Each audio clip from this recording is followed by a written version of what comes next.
Magkabilang mundo. Totoo nga pala yung sabi nila, no? Hindi nga pala biro ang magmahal ng isang taong malayo sa'yo.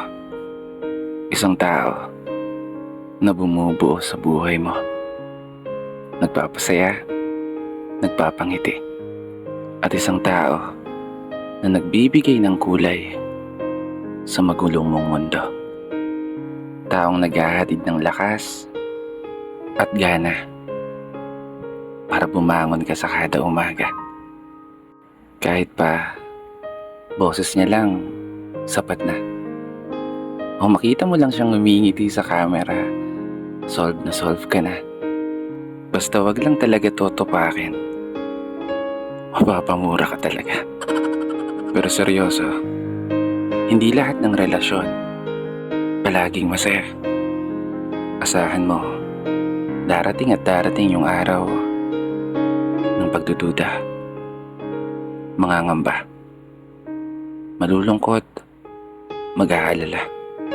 At minsan mapapatanong ka na lang kung mahihintay pa ba niya. Kasi hindi biro ang LDR. Hindi biro ang magmahal ka ng malayo sa'yo. Hindi lahat ng relasyon na gaya nito ay nagiging matagumpay pagdating sa dulo.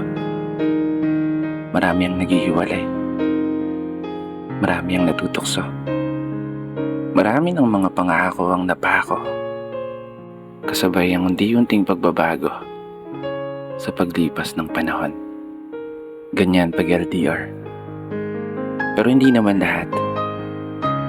Kasi bandang huli, nasa tao pa rin yan. Nakabase pa rin yan kung gaano mo kamahal ng isang tao at kung hanggang saan mo kayang panindigan yung mga pangako na siya lang ang uuwian. Yung mga pangarap na magkasama kayong dalawa na tutungtungan ng isang kaharian na magsisilbing silungan habang umuulan ng pagmamahalan.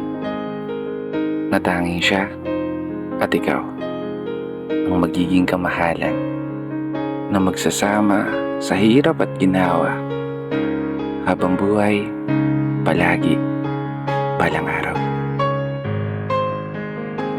Dito na nagtatapos. Kaya isang pagpupugay para sa lahat ng mga tao na patuloy na nagmamahal kahit pa sa magkabilang mundo.